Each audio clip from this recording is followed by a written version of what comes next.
The Wolf and His Giant Shadow. Once there was a wolf named Bardolph who lived in a wide golden meadow.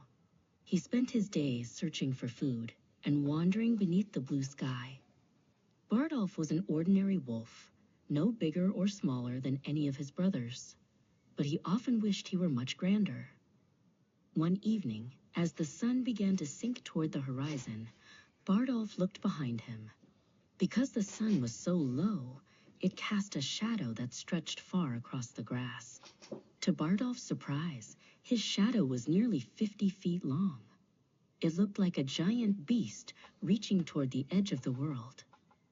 Bardolph stared at the enormous shape on the ground. "Look at me," he whispered. "I am massive. I am a mountain of a wolf." He moved his paw, and the giant shadow moved its paw too. He barked, and the giant shadow seemed to roar across the plains. Bardolph began to puff out his chest. He felt a new strength in his legs. "Why have I been hiding in the shadows of others?" he wondered aloud. "With a size like this, I am surely the most powerful creature in the entire wild. Even the trees seem small compared to the great Bardolph." He decided right then and there that he would no longer follow the rules of the pack. "I should be the king of all the animals," he declared to the wind.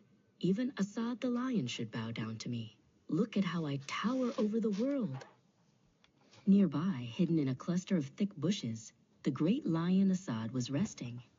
Aesop was truly the king of the meadow, with a heavy mane and muscles like coiled ropes.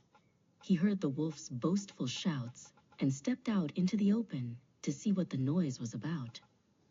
Bardolph saw Aesop approaching, but he did not feel afraid. He looked down at his 50-foot shadow and then looked at the lion. To Bardolph's eyes, the real lion looked quite small compared to the giant black shape stretching out across the grass. "Move aside, Aesop," Bardolph barked. "I am the new king." Aesop did not move aside.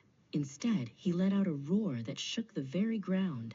With one swift movement, the lion leaped forward. He was far faster and stronger than the wolf had imagined. Bardolph tried to fight back, but he quickly realized he was not a giant at all. In an instant, Aesop had Bardolph pinned to the ground. The sun had dipped even lower, and as the light changed, the long shadow vanished into the darkness of the coming night. Bardolph lay trembling beneath the lion's heavy paw, feeling very small and very foolish.